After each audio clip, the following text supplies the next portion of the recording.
Go to CBS News' David Goldstein now, who has been live in Ventura all day long. David, how's it looking out there? Well, the wind is starting to kick up here, but we're at Cliffside and Valley View. Unfortunately, this is one of the 6 homes in this area totally engulfed by fire earlier today and destroyed. We'll walk along here. This fire broke out at about 1 o'clock this afternoon. The other homes on these streets burned earlier this morning and last night. And you'll see here they didn't even have time to get their motorcycles out. The homeowner told me they pulled them out of the driveway, but they weren't able to get them out as this fire moved quickly here. This house was totally engulfed as we were live on television earlier today. Take a look. Well, there goes our staircase, the inside of the house. Bird watched her house burn to the ground. It's almost like an out-of-body experience is what it is. You know, this is your home, you know, this is your neighborhood, but this is the state that it's in now, and it's kind of hard to comprehend, truly. Bird evacuated this morning. Her husband's Harley's charred in the driveway. Now all that's left are pictures and memories. I don't even think the emotions have truly hit yet. It's just kind of mind-blowing, really, to see it all. A few blocks away, 6 more homes were destroyed as the fast-moving fire hopscotched through the neighborhood. Fences were melted and hearts were broken. Alfred Monroy lost everything, but escaped with his life. A lot of our family are fortunate. We lost things, but that's all they are, is things. They could be replaced. It's just material stuff. But the people are safe, so that's what I care about.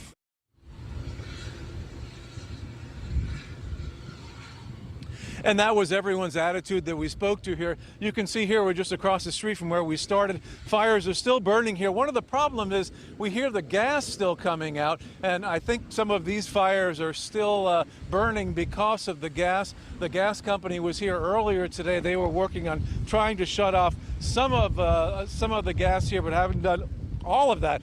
And we're breathing in all this stuff here. The wind's kicking up, I'll tell you, in the last 15 or 20 minutes, the wind's kicking up. Firefighters keeping an eye on that, watchful of the embers that may fly all over the place. For now, we're live in Ventura. We'll go back to the studio. All right, thank you, David. We want you to be watchful as well. Yeah. Now let's go to CBS 2's Randy Paige. He's live in Ventura County. Randy.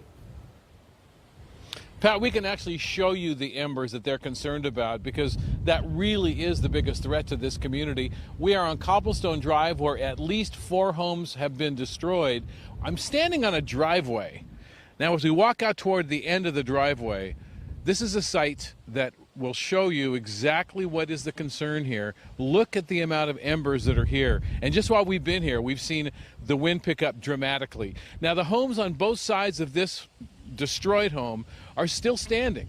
And so the real concern is what will happen if the wind picks up and carries these embers to nearby homes. Now, I spoke to the homeowner across the street who said this home went down completely in about 20 minutes when the wind came through here at ferocious speed. So the real concern here as the night falls is what will happen to these embers and what will happen to the wind between now and when the sun comes up tomorrow morning. Let's go back to you. All right, thank you, Randy. Well, CBS 2's Jeff Nguyen has been live in Ventura all day, and he joined us now as the sun is about ready to set. Jeff? Yeah, and the wind is picking up, just like David and Randy have been reporting. I want to ask John Vincent to walk forward and show you what's going on at this property. You can see some of the flames that are burning at this garage right now, and we are still seeing some of the problems that David had reported earlier, which is some of the gas lines around here have not been cut off, so you can see how this property is still burning right here. That used to be a pretty ornate door, and now it's basically feeding that fire right there. As we walk over here, you can see this bush just started to burn a few minutes ago. We're going to walk out of this property and just show you how devastated this street is, because I'll be honest with you, I don't think there's a wide-angle lens that can really capture what it is that we are looking at over here. John, if you can just stop here just for a quick sec and pan over that way. You can see that hillside. Those flames started springing up, I want to say about half an hour ago. Earlier in the day, we were talking about how this fire has been capricious, it's been erratic, it's been sporadic. You can use whatever word you want to use, but bottom line, it's really squirrely because there's no way to predict which direction this thing is going to go. As we walk up the street over here, you can see that's all that's left of this property right now. There is nothing left. That house is okay. This one, not so much. Next door, completely devastated. As we walk up the street here, this is the house that has been burning for most of the afternoon. You can see that there's not much left here as we get a little bit closer. Earlier, we spoke to the homeowner, and he said, you know, the good news is that he and his family are okay. As we show you what used to be probably the living room over here, and we pan over this way, that's the garage. I want to go ahead and roll some video to give you a sense of how intense things were earlier this afternoon on Colina Vista near Via Ondolando. This house basically had no chance. We spoke to the owner, who told us that he and his family left last night with whatever they could, but his friend was keeping an eye on the situation. At one point, the friend called him on the phone to say that fire crews were here and asked him, if you could have one thing saved, what would it be? So they settled on the Christmas tree because all of the ornaments that the kids really loved.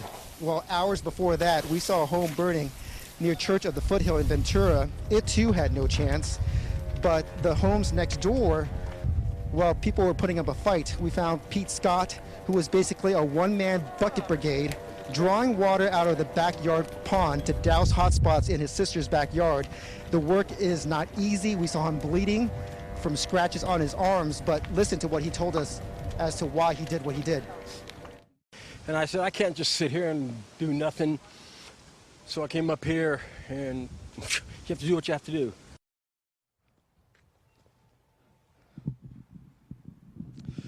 So typically, you know, with journalism, what we do when we try to cover something as big as this, we try to whittle it down to personal narratives. And one example is the house right across the street from me. You see, we spoke to the guy that used to own that house.